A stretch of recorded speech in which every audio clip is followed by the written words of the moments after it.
Welcome back to Half the Battle. I'm your host, as always, Daniel Levy, your co-host, Shaq.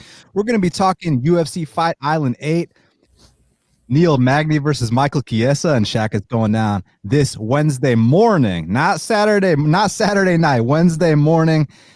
Fight Island, Abu Dhabi, two welterweights in the main event. Was supposed to be Khamzat Chimaev versus Leon Edwards, but we still get a great one between Chiesa and Magny, two guys that have been in the UFC for a very long time. Should be a hell of a fight.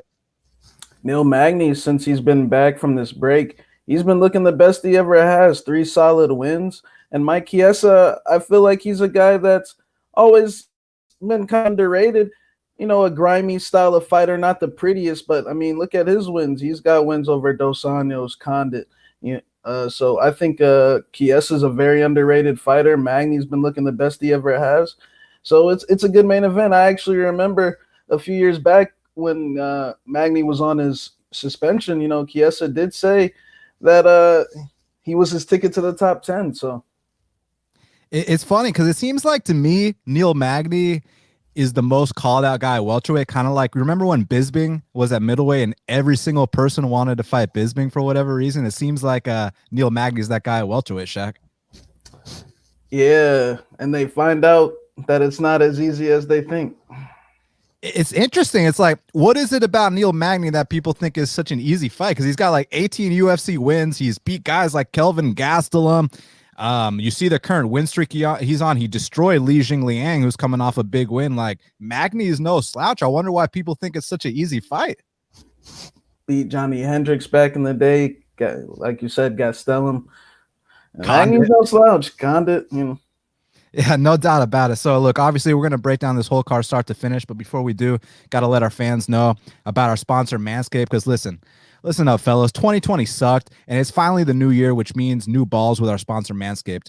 Manscaped is the best in men's below-the-waist grooming, offering precision-engineered tools for your family jewels and helping over 2 million men all over the world get rid of hair on their balls. If you let yourself go in 2020 while quarantined, Manscaped is here for you to reboot and stay clean shaved in 2021. And Shaq, I mean, you know firsthand how shitty 2020 was, and now it's a new year, so there's no excuse for not being, ready for any short notice opportunity, Kevin Holland style. And Manscaped is here to give you a fresh start in 2021 with their Perfect Package 3.0 that has all the right tools for the job. Come out of quarantine with clean balls thanks to the Lawnmower 3.0. This waterproof and skin-safe trimmer will reduce nicks to your two best friends. The third-generation trimmer even has a light to give you the glow you need in 2021.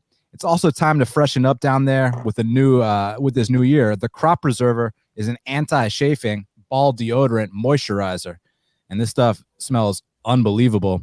And you're already putting deodorant on your armpits, so why not put it on the smelliest part of your body? And for on-the-go freshness, you're going to love the Crop Reviver Ball Toner. Little spritz with, aloe vera and hazel extract. So you guys, make sure you go to Manscaped right now.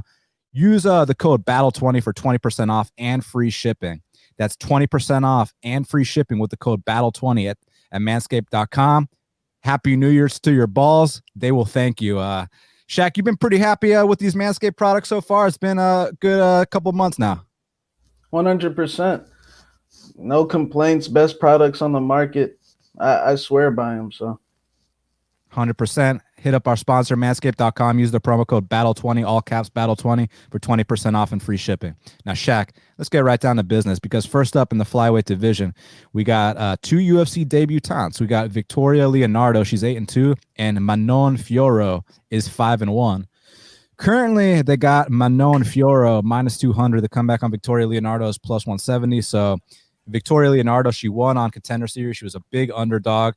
She goes out there, and when she got that fight to the mat, she smashed Chelsea Hackett. And Dana White even said, like, look, you fought a very one-dimensional fighter, but I can't hold that against you, so welcome to the UFC. And I got to say, Victoria Leonardo's definitely got the experience advantage here. I mean, she's been in there in Invicta with some tough competition, been in there with Miranda Maverick, with Erin Blanchfield, with all these chicks, but at the same time, Shaq, she's losing to all the top competition that she's fighting.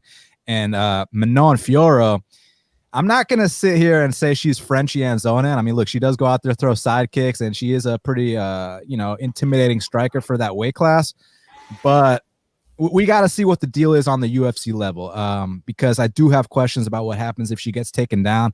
But at the same time, kind of like when Yan fought Kylan Curran, Kylan had fought the better competition up until that point. So I think Victoria's got to pass. She's tough. She's got to get this to the mat. But if she doesn't, I just see Manon kind of outstriking her and just being the more well-rounded mixed martial artist. So I'm going to go with the favorite, Manon Fiorot, Shaq.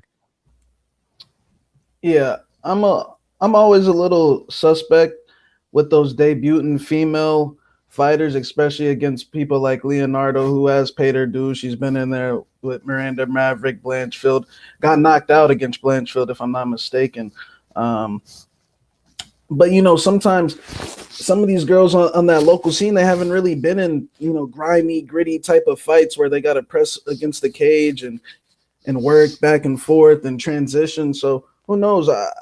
I do think there is some value on Leonardo. I wouldn't be shocked if she can get this fight 1-1 going into the third round, like in most female fights in that division, and possibly get you some value on the scorecards possibly. So I think it's a dog or a pass for a betting from a betting perspective, but we'll see. Now, next up in the bantamweight division, we got Umar Nurmagomedov. He's 12-0, and Sergey Morozov is 16-3. Currently, they got Umar Nurmagomedov minus 525. The comeback on Sergey Morozov is plus 415. Usually, when you see records like this, I'm thinking a pick 'em line. Do you agree with Umar being, in the minus 500s? Do you think he's got that big of an edge here over Morozov? Well, I'm under the impression that, some people think it's Khabib that's fighting. So, Umar, he's very talented. I've seen him fight in PFL. Super good scrambles. Kind of reminds me of Saeed Nurmagomedov, more of a kickboxer with the wrestling mixed in. I think he'll get the job done, but by decision. Morozov is no slouch. I mean, he's got a good record. He's paid his way here. And Russians, Russian versus Russian, they might respect each other, and this could become a slow fight sometimes. And you don't want to be any part of that when you got minus 500. I do think Umar's the more talented guy, more well-rounded skill set. So I'll take him for the win here. Yeah, it's funny because if you're expecting, if you're playing DraftKings, you're expecting Nurmagomedov to come out here and score like 10 takedowns. You might be in for a surprise when you see him come out here and stand, because he doesn't fight like Khabib. They might have the same last name. They might allegedly be cousins, but he fights completely different. And Sergey was a M1 champion. He's no slouch either. So I think the line should be a little bit closer, but I still kind of got to go with Umar via Russian coast here. So I'm going to pick the favorite. Now, next up in the lightweight division, we got a prospect showdown between Mike Davis, he's 8-2, and Mason Jones, the Cage Warriors double champ, is 10-0. Currently, they got Mike Davis minus 160. The comeback on Mason Jones is plus 140. Shaq, I mean, they're throwing Mike Davis to the wolves, man. I mean, Contender Series, he fought Sodiq Yusuff, which, by the way, that fight got 6 million views. UFC debut goes in there against the welterweight #1 contender, Gilbert Durinho. So, as good as Mason Jones is, this is a step down in competition, actually, from Sodiq and Gilbert Burns. So you think Mike Davis, here with a full training camp, because, by the way, that Thomas Gifford fight where he killed the guy, you took that on 5 days short notice. You think here with a full camp, we're going to see the best Mike Davis we've ever seen? I'm looking very forward to this fight. Mason Jones, I respect the Cage Warriors champions. They come into the UFC and they usually come and put in work. So I respect Mason Jones, a Welsh guy like Shore, like Brett Johns. Very well-rounded skill set. I don't think he's necessarily like overwhelmingly good anywhere, but just solid everywhere. Good grappling, black belt, decent boxing, good cardio, good pressure. Mike Davis, on the other hand, I think his physical attribute blow Mason Jones out the water in terms of just power, speed, ferociousness, experience in the UFC. 15 minutes with Sodiq Yusuff. Although he did get his ass beat by Gilbert Burns, Gilbert Burns is #1 contender. He developed into a #1 contender at 170 pounds. Mike Davis has paid his dues, in my opinion, Daniel. I think this line started up at -2, something like that, and now it's.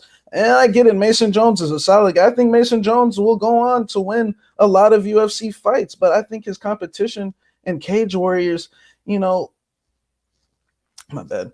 I think it's kind of like KSW. Like, if you really look into the guy's records that he's been fighting on paper, they look good. But when you really watch the fights, like it just doesn't match up, in my opinion. I think Mike Davis, although he didn't really fight anybody up until he got to Sadiq Yusuf, just in those two fights alone, I think he learned so much. 15 minutes, almost 15 minutes with Thomas Gifford. That fight should have been stopped a lot more sooner. I think he's gonna be more comfortable, and now he's full time at ATT. I think with this year off, he's gonna look a lot better. I like the way he looked at Wayans too, man. The dude looks shredded. So I think Mason Jones is in for a rude awakening, unfortunately. But I respect Mason Jones. I get why people are taking the shot. That the kid has a very well-rounded skill set, and Mike Davis's cardio, if anything, I guess could be his weakness. And he has been submitted before as well. So. But I'm going to go with Mike Davis, man. I think he's paid his dues. I think he's the harder hitter. I think he can capitalize on Davis on Mason Jones moving forward and rock him a few times. But it'll probably go 15 minutes. Yeah, I mean, look, Mike Davis, that fight against Sodiq Yusuff, best Contender Series fight I've ever seen. Unreal fight. If you haven't seen it, pause this right now. Go watch Sodiq versus Mike Davis. And then, obviously, fought Gilbert Torino in his UFC debut. Just, so to him, when he gets the call to fight Mason Jones, for other people, it's like, oh my God, it's the Cage Warriors double champ. But for him, it's like, dude, I went 15 with Sodiq. I fought Gilbert in my debut. Like, who the fuck is this guy? You know what I mean? So, and I agree with Shaq. When you talk about Mason Jones' record, look, on paper, 10-0. Oh my God, he's undefeated. And then you look at the numbers of the guys he's beat. He beat a guy that was 12-1 his last fight. But that 12-1 guy, Adam Proctor's got the most padded 12-1 record I've ever seen in my life. So you got to really look deep into these records. But that being said, as far as the skill set, Mason Jones is tough. And you know what that means when you're tough, Shaq. You know that means that being tough. Well, how do you know if someone's tough? Because they eat a lot of punches. And I'm not convinced you want to eat a lot of punches against this guy, Mike Davis, and keep walking forward. Now, granted, we have seen Davis fatigue at times, especially in that UFC win against Gifford, but he did take that on 5 days notice, and he got tired from whooping the dude's ass. Like, I mean, he goes out there on 5 days notice and absolutely mauled the guy. So yeah, as long as his cardio, his conditioning is in a little better form here, I think he should kind of cruise in this spot. And he's been, training at ATT now. I hear his main sparring partners are Jorge Masvidal, Dustin Poirier, Renato Moicano, all these guys. So he's doing the right things. He even went to Tiger Muay Thai for a little bit. He won a scholarship in their tryouts. They had like 300 fighters come out, and Mike Davis won the scholarship. You know what I mean? That's how talented they thought he was. So, and I heard also they got these padmen in Thailand who are like, these guys are like 100-0 in Muay Thai and shit. And like, they go out there, and you know how when you're holding the pads, the pad holder doesn't hit back. Well, in Thailand, these dudes do hit back, and these pad holders drop the guys that, are hitting the pads. So apparently all these guys avoid the Thai guy that holds the pads. They don't want to get dropped. Whereas Mike Davis was seeking him out. Like, hey, I want to work with the best guys. I want to go in there and see what you guys have to offer. So that's the kind of mindset I like, and respect to Mason Jones. He'll be back, but I'm going Mike Davis here. Now, next up in the flyweight division, we got a matchup between Jerome Rivera, he's 10-3, and Francisco Figueiredo is 11-3. Currently, they got Francisco Figueiredo -150. The comeback on Jerome Rivera is +130. All right, Shaq, you already know the deal. Francisco, the brother of Davison. We love Davison, but this ain't Davison. But I got to know, man, is this going to be a brother tandem like the Pettis brothers where, like, one guy touched gold, the other guy made it to #1 in the world? Or is this going to be like Jim and Dan Miller where one guy's a Hall of Famer and the other guy got cut? Damn. My boy Dan Miller had some good wins. Remember when Paul Harris fight? When he head kicked him and started celebrating, Herb was like, the fight ain't over. But Dan Miller, he tapped out John Salter back in the day. That was a nice choke. But yeah, Francisco Figueiredo, look, he's definitely not Davison. That's for damn sure. I think that's already established. Definitely more on the greener side. Definitely not a skill. He definitely has some good jiu-jitsu, some good movement. Decent everywhere, just decent. I do think this line could be a little closer. Look, I'm not as high on Jerome Rivera. Like, I'm not high on Jerome Rivera or anything. But one thing I will say, in some of the fights that I see him win, his work rate is very high. He's very active, whether it's on bottom, on top, standing. Doesn't have much power, but he's very active. Figueiredo, we'll see how his cardio is. I will take Figueiredo for the win, but is not very confident. These flyweight fights, sometimes they can be a little tougher especially with Figueiredo, where we know a lot of this hype is based off what his brother does, and he's not his brother. And we see a lot of brother tandems where one of them's good and one of them isn't, like the Tamor brothers, like Lozon, the Lozon brothers. Who else? There's some more out there, but can't think right now. But yeah, I'll go with Francisco Figueiredo just out of respect for my boy Deus, but we'll see. Yeah, I mean, here's the thing. I've never been high on Jerome Rivera either, but he does have some things going for him. Shaq mentioned the output. I'll mention the size. I mean, you don't often see 5'10" flyweights. He's massive for the weight class. He's experienced. He's been in there with some good guys, but he's lost to all the good guys he's fought. And I thought he won a massive robbery on Contender Series. At least when I watched it live, I thought Lazy Boy Rodriguez clearly won that fight. And it was even to the point where I thought Rodriguez was about to get signed. So that was really disappointing that they gave that fight to Jerome Rivera. He gets knocked out in his debut versus Tyson Nam. With Francisco, he's got the Davison style. He's just not Davison, So let's see how it translates in the UFC. I'm gonna go with Francisco because I think this is a very winnable fight, but I kind of got to see how he looks in the UFC, and then we'll take it from there. Now, next up in the middleweight division, we got a matchup between Dalcha Lungiambula, he's 10-2, and Markus Maluko Perez is 12-4. Currently, they got Dalcha Lungiambula -135. The comeback on Markus Maluko is +115. So, you know how we mentioned with that Mike Davis fight that opened -300, all the action came in on Jones.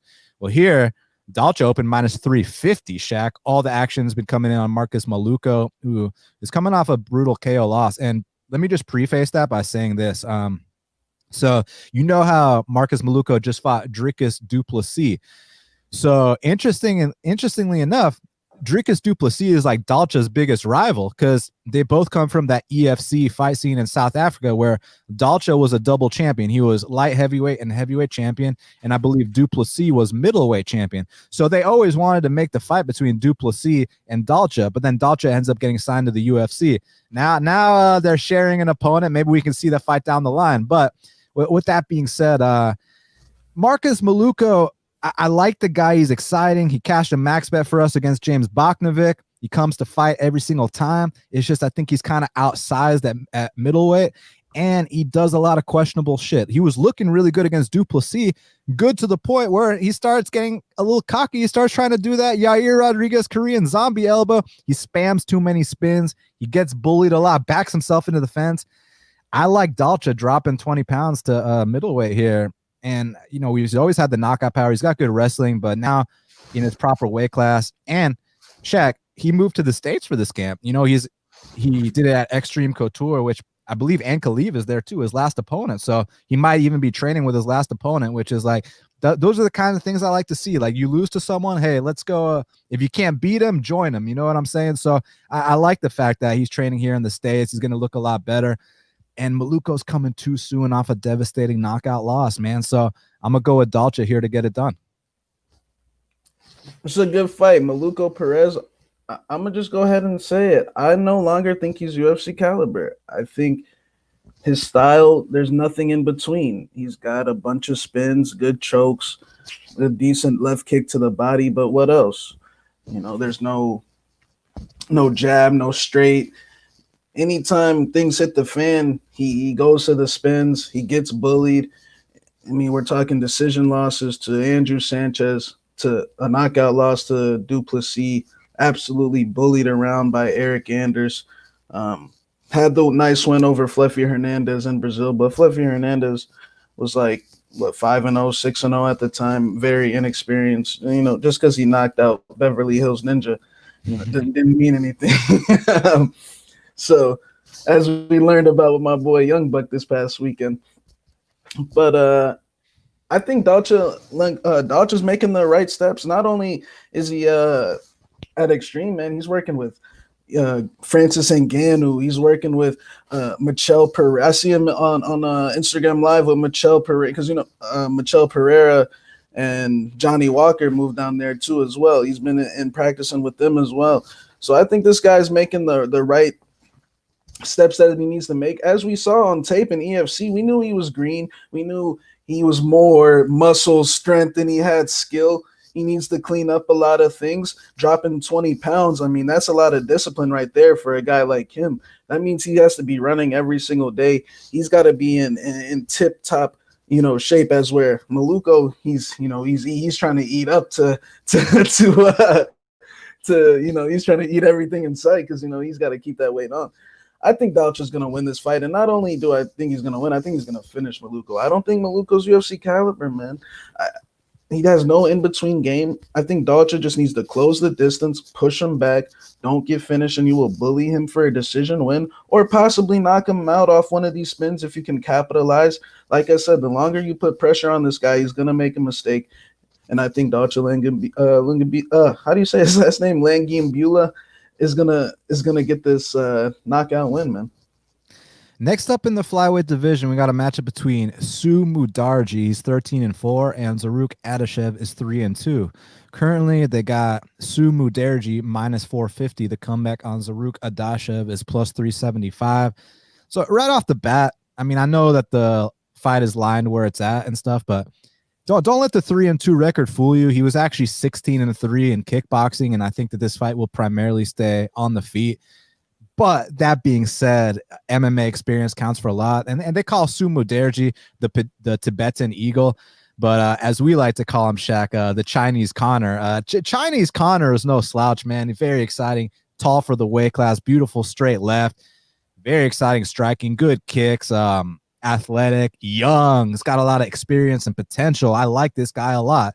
Zarrukh Adashev, it's a case where he got pushed too soon, man. He was already in Bellator just a couple fights into his career fighting these guys that are running away from him. And all of a sudden you're in the UFC fighting Tyson Nam, getting launched. Now here's Chinese Connor. It's just too much too soon. I know he trains out of a great camp. He's in there with Ricardo Almeida, with Frankie Edgar, with all those guys. So I do think he's going to be making improvements. It's just that he's like missing a whole in-between phase of his career where he's supposed to get that seasoning before he gets to the UFC. So for that reason, I got to go with Mudaerji, Chinese Connor, to come out here and get this done. Yeah, I agree. So, Adashev doesn't belong yet. He's skipping steps.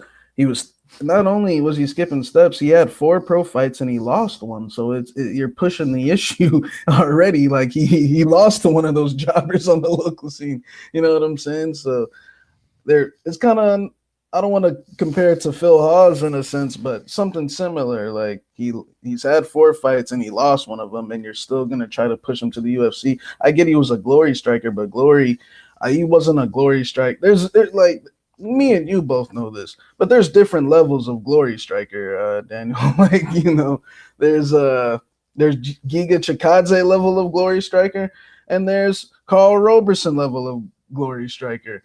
For Christ's sake, Brian Foster even fought in glory, so he's a glory striker too. Like Maurice Green fought in glory too. So but yeah, I think Mudaerji is going to roll here. I just don't see him losing to a 3-2 guy. I actually think he's going to switch it up. He's been in alpha male with Chao Nin, Jing Liang, who just got a big win. Team China is forming down there at alpha male with Song Yadong as well. And I think he's going to come out here and actually try to hop around Adashev's back, maybe even get a takedown. I think that's really where the big major hole in Adashev's game is. I think he'll look better on the feet just because he's probably desperate. He knows maybe his job's possibly on the line. So he'll probably look better on the feet. Tyson Nam does have an extensive history of knocking dudes out unconscious. So I won't rag on him too much for that. But I got to go with Mudaerji for the win. And next up in the bantamweight division, we got a matchup between Ricky Simone, he's 16-3, and Gaetano Pirrello is 15-5. Currently, they got Ricky Simone minus 450. The comeback on Gaetano Pirrello is plus 360. Shaq, I know Ricky Simón cost a lot of people a lot of money when he fought Uriah Faber, but granted, he's not fighting a UFC Hall of Famer. He's not fighting number 5 in the world, Rob Font. I mean, Ricky's a guy that has a win over Merab, and as controversial as that win was, the reality of it was that in that third round, look, Merab goes so damn hard that by the time the third round rolled around, if you watch it, you slow it down, Merab actually knocked himself out with a takedown attempt. He goes for the takedown attempt, actually slams his head into the mat, knocks himself out. That's why he was swept so easily, and then he gets choked out. So he's got good wins. He beat Merab and took him down twice. He beat Montel, took him down 7 times. He beat Ray Borg, took him down 7 times. So we were talking about the Tamor brothers earlier. Gaetano kind of reminds me of, like another Tamor brother, like more like the shitty Tamor, you know what I mean? Shaq, and look, he can crack, but his wrestling ain't the best. He's been knocked out as well. This is a massive step up in competition. As long as Ricky comes out here and wrestles, Ricky's winning this fight. So I got Ricky Simón, Shaq. Yeah, I agree 100%. Ricky, take him down and you win this fight. Hug his legs, grind him, left hook into the takedown. Simple. Get this win. Ricky sometimes has a tendency to stand there and take punches unnecessarily because he likes to, and he probably will do that at some point in this fight, but he'll get the win still. Ricky, don't be a meathead and you win this fight. You know what I mean? Dive on his legs and get the win. Yep. Now, next up in the middleweight division, we got a matchup between Omari Akhmedov, he's 20-5, and Tom Breese is 12-2. Currently, they got where is this fight? I believe, here it is. Tom Breese minus 160. The comeback on Omari Akhmedov is plus 140. We talked about this fight before. Listen, I've picked Tom Breese's last 2 fights correctly. I picked Brendan Allen against him, but KB Bueller, I was like, dude, no guy named KB Bueller is beating Tom Breese in a fight. But now we're back to ranked competition, Shaq. I mean, we already know Omari's a guy that we can criticize him gassing all we want, but the reality is, I mean, we're talking about against guys like Marvin Vettori, who's ranked number 5 in the world. That fight was scored a draw. We're talking about it against Chris Weidman, and we can sit here and call Chris Weidman as washed up as we want, but the fact of the matter is that Chris Weidman never lost his wrestling credentials, and even in the fights that Chris Weidman loses, he still either wins the first round of all those fights, or he takes down every single opponent in the first round. So no matter what, Chris Weidman, win, lose, or draw, is scoring takedowns every single fight. And that's just something that Tom Breese doesn't have. Tom Breese has 2 very good things going for him, his sharp boxing, and then you know what is the second best part of his game is, right, Shaq? His leg lock game. And you don't really want to go for leg locks against scary Russians. So it's going to come down to that boxing game. So it's the sharp boxing of Breese versus, the big hooks of Omari. I just think we're kind of get back to reality here, man, where Omari kind of, bullies him the first 2 rounds, gasses out in the third, loses the third round, wins at 29-28. So I'm going to go with Omari. I respect Breeze a lot. He's a brave guy, came out and talked about his struggles with anxiety. I got nothing but respect for him, and I hope that all that shit's behind him. But based off his history, anytime he fights someone that belongs in the UFC, he loses. Omari's ranked. I got Omari. Man, I mean, you hit that pretty on the head. At first, I was leaning Breeze, but things are going in his direction. He did look good his last fight, but anybody in the UFC should look good against KB Bueller. No offense.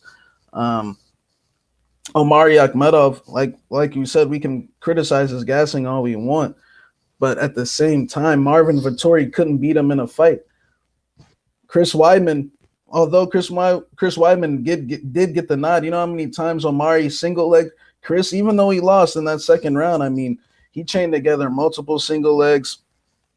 It was a good fight in hindsight. Chris Weidman still got some left in the tank there. He's got a fight with Uriah Hall coming. That wrestling with, like you said, with Chris Weidman, I mean, he can still wrestle. That single leg is a thing of beauty. So, no shame in that loss.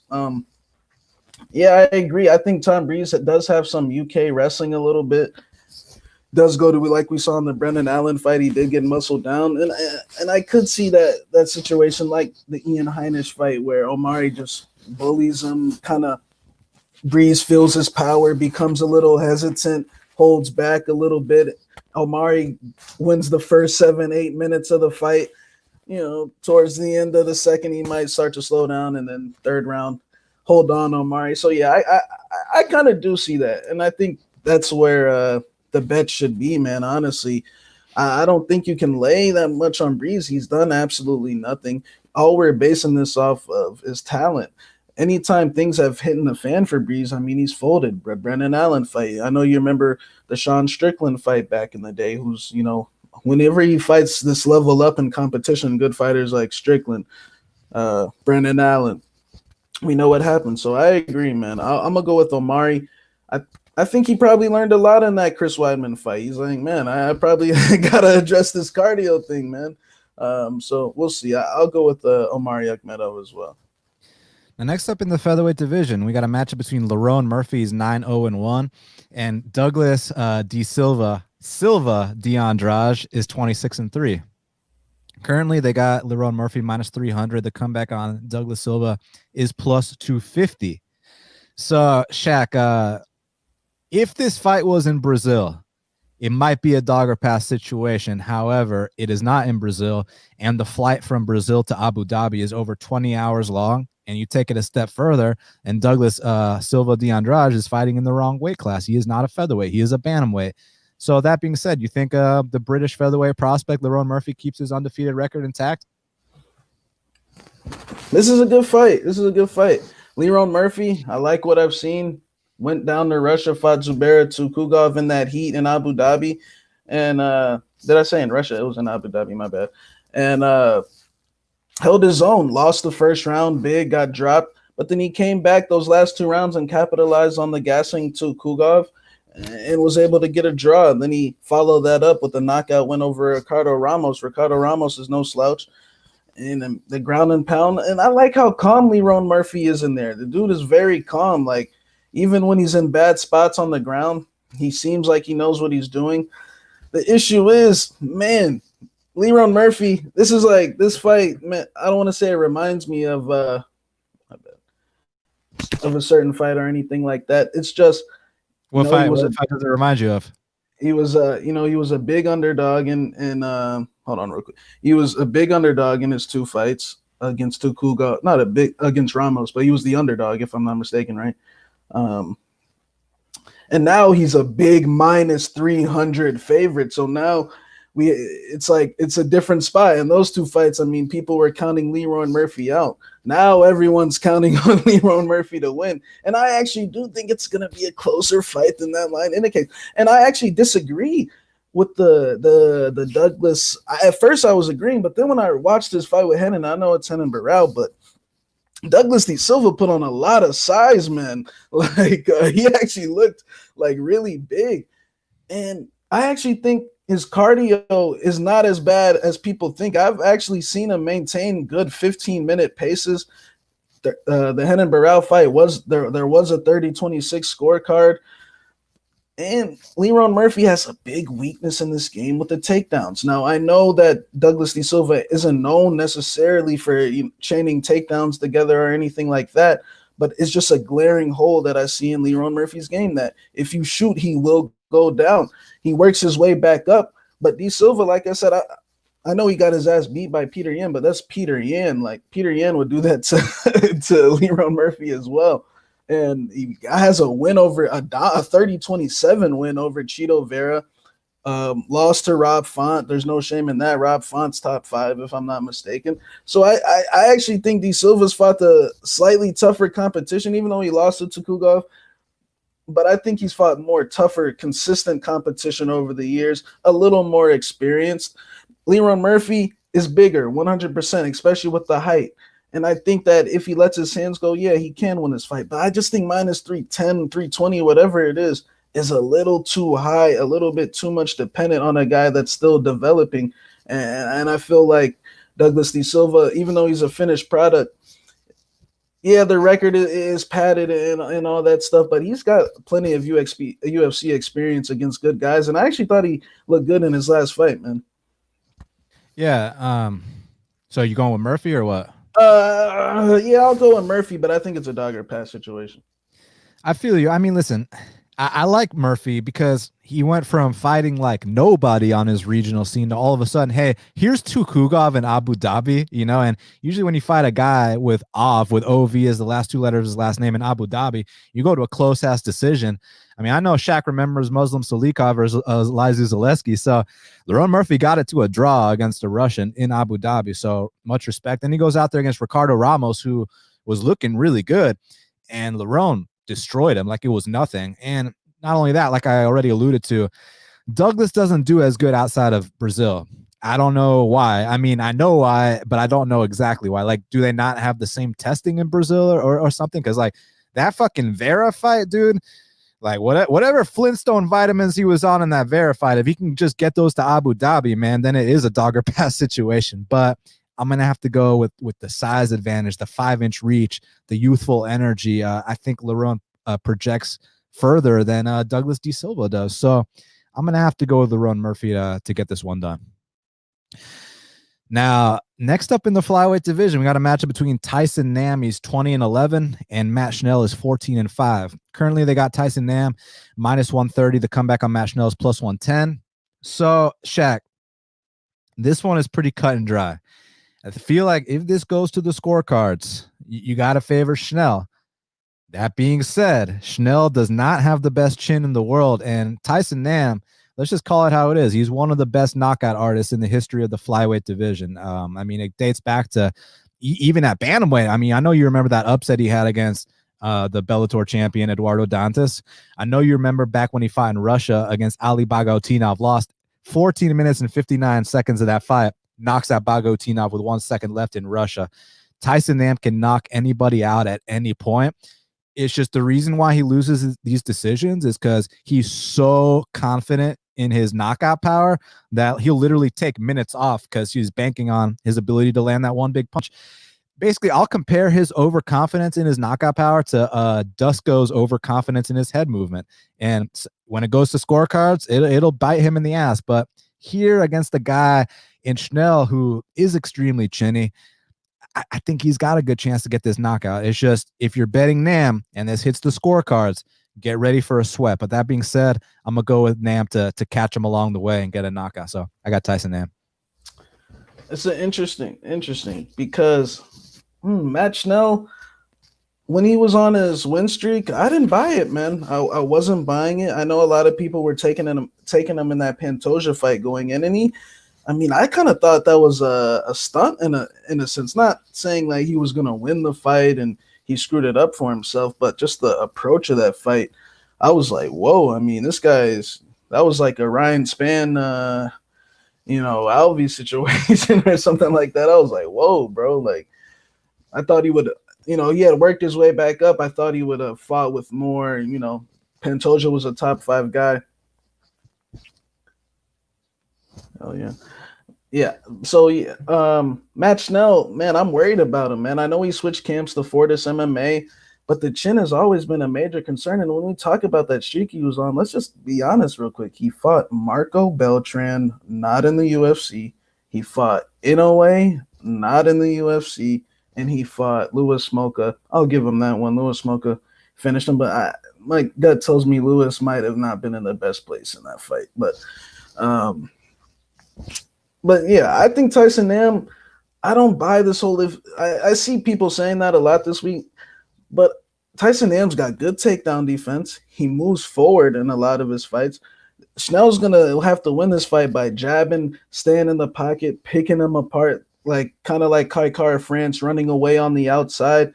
And man, I just don't think he can do it. I think Tyson Nam can move forward and really throw. But yeah, 100%. But I see Matt Schnell getting clipped at some point in this fight and hitting the canvas.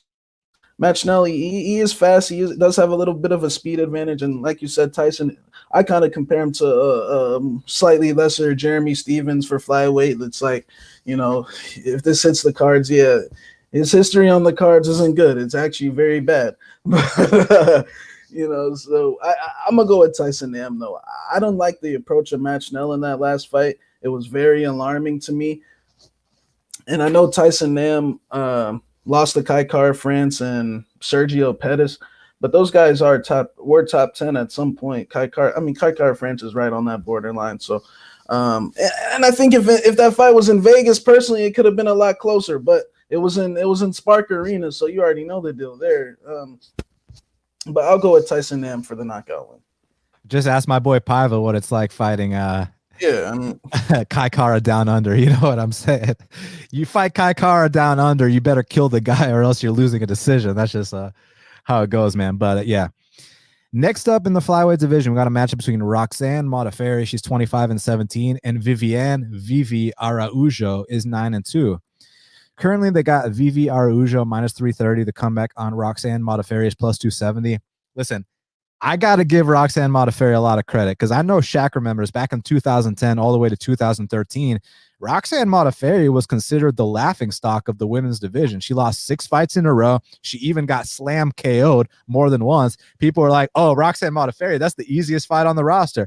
She put her head down, grinded. Now she's top 10 in the world. So if that's not perseverance, I don't know what is. So I got nothing but respect for Roxanne Modafferi. And I know people got burnt on Antonina Shevchenko in Russia. I know people got burnt on Macy Barber. I know people got burnt on Andrea Lee. That being said, Vivi presents a different challenge, man. I like what I've seen from Vivi Araujo. Takes the UFC debut on a week short notice, comes out there, gets a one-punch knockout, which you don't often see in that weight class. Very athletic footwork. The takedown defense is on point. It's got a winner's mindset. I like this girl a lot. So as much praise as I have for Roxanne, I'm still leaning with the favorite here, man. I feel like Vivi's the more athletic girl. And I just see her, going further in the rankings, man. So much respect to Roxanne, what she's accomplished. I tip my cap to her all day, but I'm going Vivi here to get it done, Shaq. I really like Vivi. I feel like she paid her dues in that Jessica Ai fight. Things didn't go her way. But we do know that Jessica Ai, when she is anywhere near her best, she does have wins over VV, Chookagian, which is super important in that weight class. So, I mean, if you can beat Chookagian, you got my respect.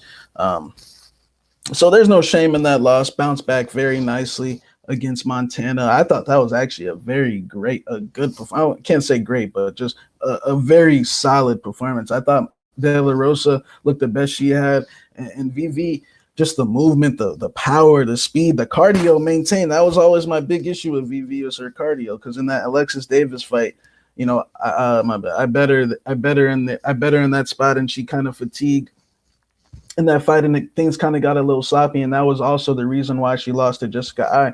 But it seems like that issue's been addressed a little bit. Modafferi, she's gonna move forward. She's gonna look to grapple, but VV's if I'm not mistaken, a jiu-jitsu world champion. So good luck there, Roxanne. But Roxanne's got some underrated boxing too. That's really where the fight is gonna come down to. How far is this gap in the striking? Do we really have this big edge where if we touch her a couple of times, she's gonna get wobbled and dropped and things like that? Or is Roxanne Modafferi gonna make this a lot closer in the stand-up and possibly fatigue VV and drag her into the late rounds? But let's just be honest here. I know you saw that Lauren Murphy fight, and Lauren Murphy wobbled her, made her do a chicken dance. Jennifer Maya also rocked her. I think what it is when the chicks are just obviously overrated and haven't really paid their dues, like Antonina Shevchenko and Macy Barber.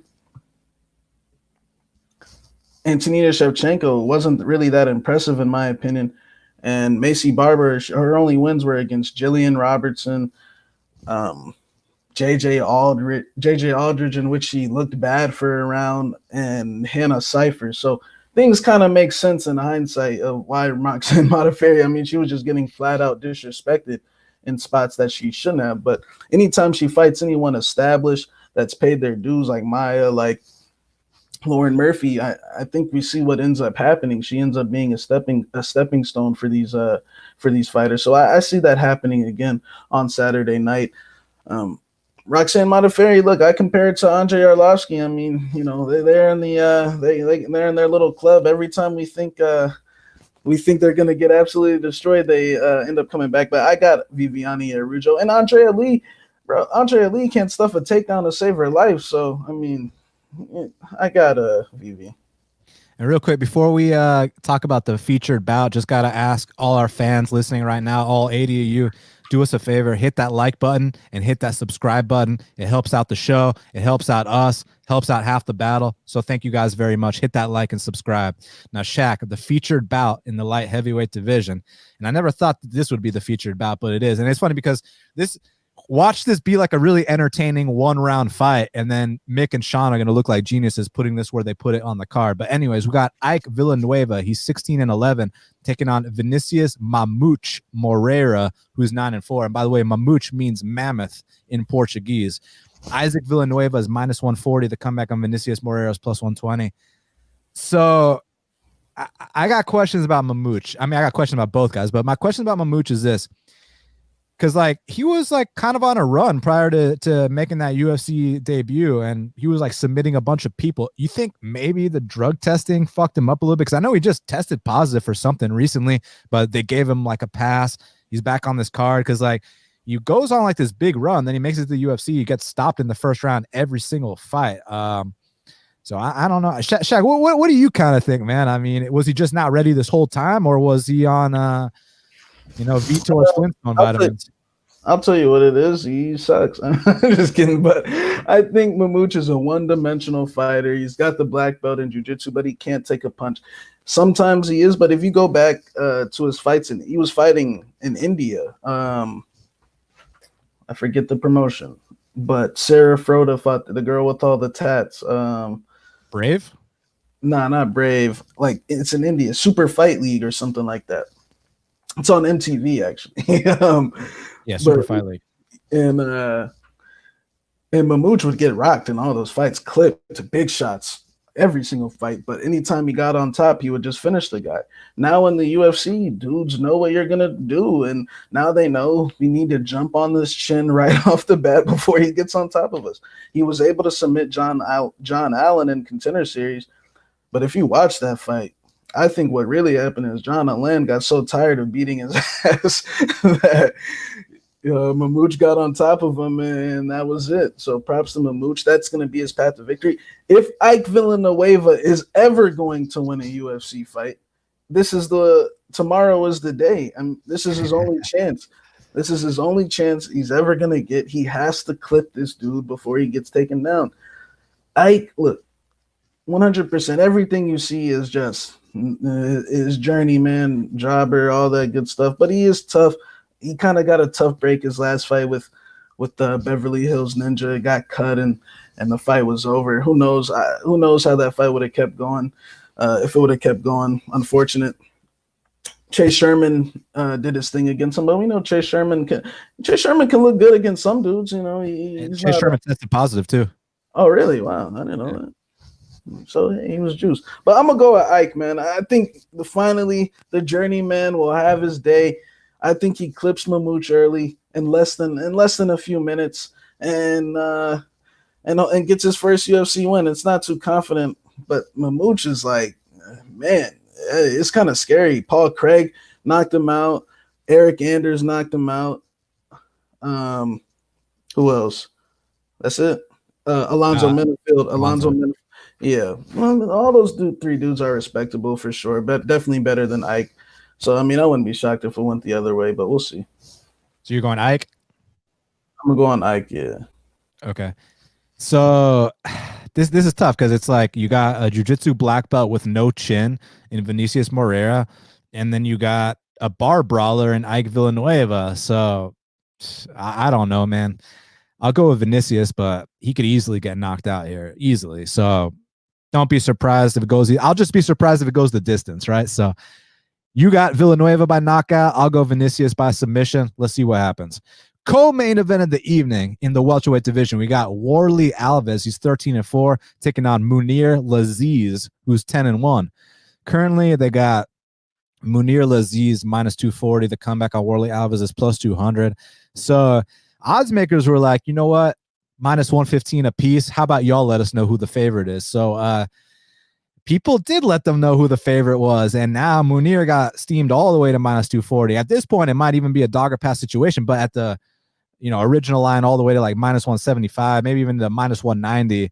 I think that Munir was the right side. Look, Warlley Alves, it's interesting because when he was on The Ultimate Fighter, a lot of people were referring to him like he was going to actually go on to become a future world champion, the way they would talk about him. He even beat Alan Juban. I know it's controversial, it was in Brazil, but he still beat Alan Juban. He beat Colby Covington. He went the distance with Kamaru Usman. So he's been in there with real guys.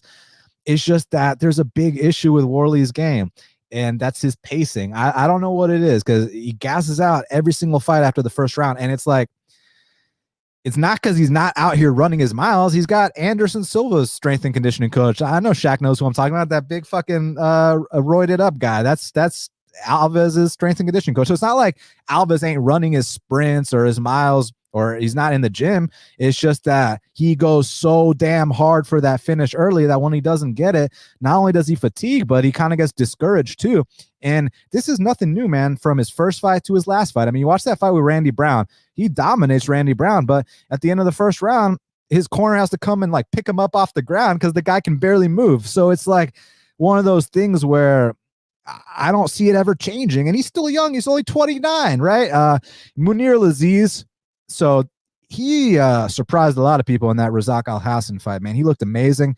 I know Razak never came back the same after that shit that went down, but we cannot discredit that performance. And one thing about Munir, if you go back to 2017, because I wanted to know how he does with grapplers, right? Because that's, you know, you're going to have to weather this early first round storm. So in 2017, Munir Laziz fought a judo Olympian that trains out of Tiger Muay Thai. I'm not sure how to pronounce the guy's last name. Van Dyke. I don't fucking know, but the Van whatever guy in 2017, that guy's a judo Olympian. And that guy went for a guillotine attempt on Munir in the first round. And you'll know right away if a guy's tough or not. I mean, Munir wasn't quick tapping or nothing. He was fighting the hands. He was reversing position. He was getting on top. He was stuffing takedowns the second half of the fight. He was lighting the guy up standing. So, and that was when he was 5-0. Now he's 11-1. Now he's had the experience. He's closed the gap. I think he's ready to have that kind of performance, but on the UFC level. And I watched his one loss to Eldorov. And I mean, listen, Eldorov fights nothing like Warlley. Eldorov trains with Khabib. Eldorov's only loss is to Khabib. Then he joined Khabib's team. And Eldorov just kind of pinned him up against the fence for 3 straight rounds, kind of stuck to him like glue. Warlley can't do that. I'm going to go with Munir. Just don't get finished in the first round and you win this fight. Yeah, it's pretty much kind of similar to Murphy and De Silva in a sense, where he was a huge underdog against Razak. Now everyone's depending on him to get this win. But I actually think this might actually be a good situation, just because Warlley Alves, we know that he's not the mentally toughest guy in the world. We know that he's a guy that likes to come out early, press you, punk you out, and get you out of there. But his losses are respectable. Randy Brown, James Krause for sure. Munir Laziz, he's just a solid, well-rounded fighter. He's solid everywhere in the clinch. But there is but in the hindsight, we have to understand that Razak Al Hassan is a very one-dimensional fighter. I mean, other than the power, I mean, what's he got, you know? And I think that I think now we're starting to see when you're out of the cage for 2+ years, not even with Razak, it wasn't even health issues, but still he was basically fighting for his life. I think that changes you, man. And I don't think Razak Al Hassan, he missed weight for that fight. So we have to kind of take back some of the stock off that win, truthfully, honestly, with Munir Laziz. But he showed some good, well-rounded skills, and we know the path to victory here is to get to the late rounds. And the style that I see with Munir Laziz is a guy has a very safe style. He just did that in his last fight. He knew that Razak Al Hassan was going to come out here and try to knock him out in the first minute or so. And I like what I saw. He put his hands up. He ate the shots. He kept moving. So it lets me know that he can, do something like that. But at the same time, we might have to come back from a round down. But we've seen guys come back from a round down plenty of times against Warlley, whether it be a Brian Barberina, whether it be an Alan Juban. I don't care what anybody says. Alan Juban won that fight. Then you got, who else? Randy Brown. So I'm already on 3 guys. I know there's a few more. James Krause, that's 4. So more than 2-3 guys have done this. I think Manula's ears and his coaches have seen this, and they can implement the same thing. So yeah, I actually agree. I think this is a good situation, and I think. But I actually hear Warley Alves joined Hione's gym. Him and D Silva actually. So they work. They got Hione's dad in the corner, and they're looking in shape. So we'll see. That's actually good to hear. Hione's dad's a fucking legend. Hione's dad's like a 7th degree black belt. He gave Hione his black belt, so that's a good sign. He's a red belt. Oh yeah, red belt. I mean, there's only like 8 of those on planet Earth, so yeah, pretty badass. Main event of the evening in the welterweight division, we got Michael Maverick Chiesa. He's 16-4, and Neil, what's his new nickname? Haitian Sensation Magny is 24-7. Currently, they got Neil Magny minus 145. The comeback on Mike Chiesa is plus 125. So this is an interesting fight, Shaq. I mean, I think we know the early going. Chiesa is very tough to deal with in that early going. You think he can actually come out here and finish the fight, with a back take or something like that? I mean, he's finished great black belts before. I really like this fight. Neil Magny, like I said, has been looking very, very good since he's been back off his LGD-4033 suspension. Somebody else tested positive for that too, like recently. Man, I forget who it was, but man, who was it? But they tested positive for that exact thing. And when you look at his wins against Jing Liang, I mean, that fight was over quickly. I was like, man. But we know that Li Jingliang cannot be trusted as a favorite. And in hindsight, what I heard from Li Jingliang in his post-fight speech was that he severely underestimated the time that he needed to be in Las Vegas for his fight with Magny. Apparently, dude, like you were right. His flights, like when he goes to America, is just when he leaves China is just. He said now he's going to address it, and we'll see in the future. So, he addressed it last weekend. Yeah. So he said that his flight time was just he was done like his flight. He was just so exhausted from the flight. So he talked about it in his post-fight speech. So I'm not sure if Neil Magny necessarily fought the best version of Li Jingliang. I think he would have won the fight regardless. I'm not saying, but I don't think he fought the best version of Li Jingliang. Then the Robbie Lawler fight, definitely put it on Robbie, but we know Robbie's got chains on those arms. Robbie's a legend. Robbie's one of the GOATs of 170. But when's the last time Robbie Lawler won a fight, Daniel? I don't know. It's Cerrone, which everyone thought he lost. Exactly. So, I think Neil Magny might possibly be feeling himself a little bit coming into this weekend. I know he's been whipping ass. These are some of the most hellacious ass whippings he's had in his career. So I understand why he's feeling himself. Then the Rocco Martin fight, things was a little hairy early, and then he absolutely broke Rocco Martin in those second and third rounds. So Neil Magny, I got all my respect, but in hindsight, I mean, I actually think Magny's just better than those guys, and I think Michael Chiesa is a guy that consistently gets counted out for some reason. And I know Mike's had his washed out days at 155, the Pettis stun. I know you remember the Pettis stun, and he made an ass of himself that weekend, and he knows it. I mean, he'll tell you that. I mean, that's why he's at 170 now, because at 155 he couldn't think straight, and at 170, let's just talk about his performances. Okay, take out Diego Sanchez. Okay, anybody would beat Diego Sanchez. Okay, but Carlos Condit and Rafael Dos Anjos. If you can beat Dos Anjos. I recall when a certain someone fought Rafael Dos Anjos, the fight was over very, very quickly. And that's all I'm going to say. I think Michael Chiesa has a style to stick to Magny like glue, and whatever it is, we're talking about a guy that submitted Dariush back in the day. Like, this dude, when he gets on top of dudes, is a problem. I know you remember that James Vick fight back in the Tough House. I mean, like he's shown this time in and time out. The Trinaldo fight, like Mike Chiesa has some very, very solid wins. Like, he beat Dos Anjos. I respect Neil Magny. I think he's a solid fighter. But I think that this is a completely different style matchup than the guys that he's been fighting. I know when guys like Robbie Lawler are out there shooting. When you ever seen Robbie Lawler shoot double legs. Daniel, is Li Jingliang known for his double legs? I don't know why these guys grapple him. It's Yeah. crazy. Like this guy is known for his double. This guy, this is what he does. This is what he does. So I'm actually gonna go with Michael Chiesa.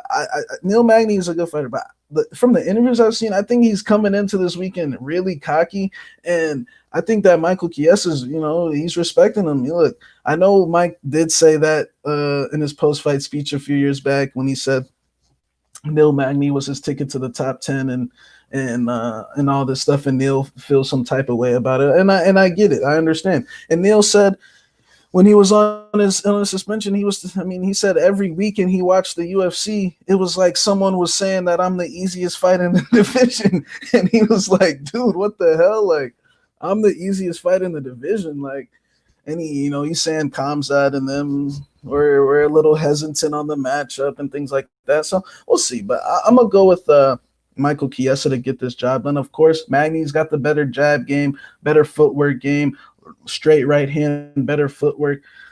Chiesa knows he can't stick to him glutes. He can't stay in space with them 100%. But man, I have a feeling that when they tie up, it's going to be a big, big difference. We're talking about a guy that muscled out Dos Anjos and Dariush. Like, that's very, very, very impressive. If you can submit Dariush, so I'm going to go with Michael Chiesa. But Neil Magny, he's got some solid wins. Condit, Hendricks, who else does he have? Hector Lombard, Kelvin. I mean, I respect Neil Magny. He's got a very consistent, just steady Eddie style. So it's going to be tough.